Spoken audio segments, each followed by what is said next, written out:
Hello viewers, কেমন আছেন সবাই? আশা করছি সকলে ভালো আছেন। আজকে আমার পাখির বয়স 7 দিন।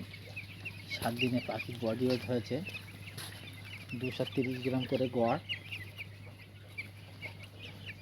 কিছুটা লিভারের সমস্যা হচ্ছে, পাখি পোস্টমর্টম করার পরে দেখা যাচ্ছে। তার জন্য আজকে আমি চালাচ্ছি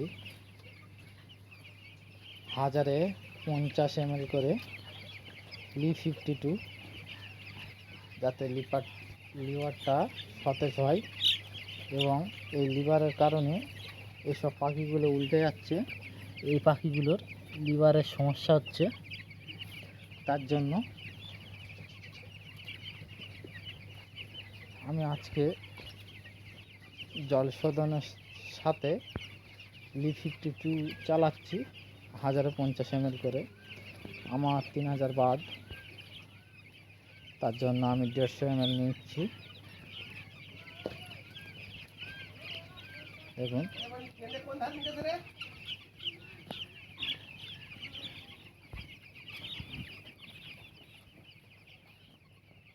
ভিডিওটা ভালো লাগলে অবশ্যই লাইক করবে এবং শেয়ার করবে।